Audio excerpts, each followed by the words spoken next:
I had first built this PC back in 2017 and it's definitely time for an upgrade. We currently have a gigantic air cooler over an Intel i7 CPU, a GTX 1060 video card along with 16 gigs of DDR4 RAM, all powered by a decent 750 watt power supply. I found a great combo deal at my local micro center. By the way, if you have a micro center near you, it's like a paradise for PC builders. You can basically get anything computer related from this massive store. So I came home with a Ryzen 7 CPU, 16 gigs of DDR5 RAM, and a decent AM5 socket motherboard.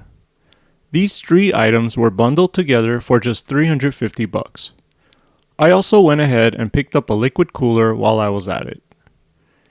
In excitement, I pulled out my tools and began tearing apart my computer. First, I removed the video card, which I decided to stick with since this build is not for gaming anyway. I think the 1060 is good enough for video editing. Besides, video cards are crazy pricey in 2025.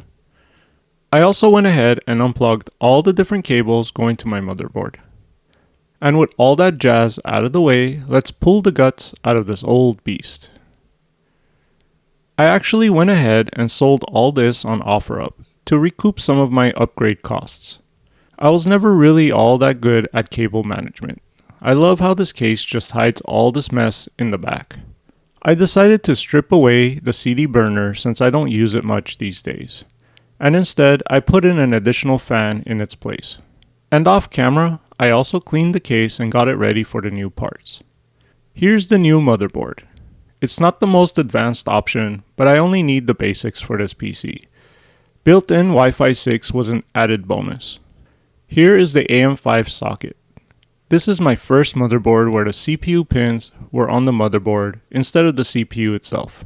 But that does not change the basic idea of orienting the CPU correctly and just popping it into place before pressing it down and locking it. The RAM was a significant upgrade as well. I went from a DDR4 to a DDR5. Here on the motherboard, it shows which slot to occupy when using only 2 sticks instead of 4 sticks of RAM. I was pondering the idea of buying another 2 sticks of RAM to have 32 gigs total, but ultimately I didn't. 16 gigs was and still is more than enough RAM for me. Besides, if I really needed more RAM, I can always get additional sticks later. And for storage, I wanted to just use my existing M.2 stick. With my old OS on it, no need to install anything. To my surprise, this motherboard has 3 M.2 slots. Now for the liquid cooler, it came with different mounting brackets. I needed to switch it to the AM5 socket type. This required that I remove some pre-installed pieces around the CPU socket. With the cooler came these long machine screws to install. Alright, now we are ready to lower the motherboard and bolt it down into the case. I also went ahead and installed the radiator from the cooler at the top of the case, as recommended by others. The cooler also came with thermal paste as well as the spreader tool.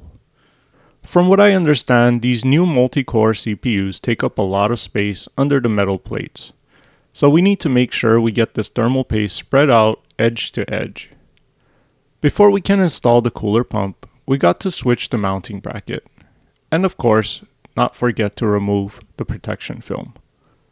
I used the star pattern to gradually tighten the pump down so that it presses down on the thermal paste evenly.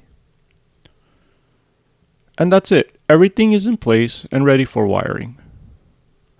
I connected all the wiring off camera, and as always, I just left this mess of cables as they are.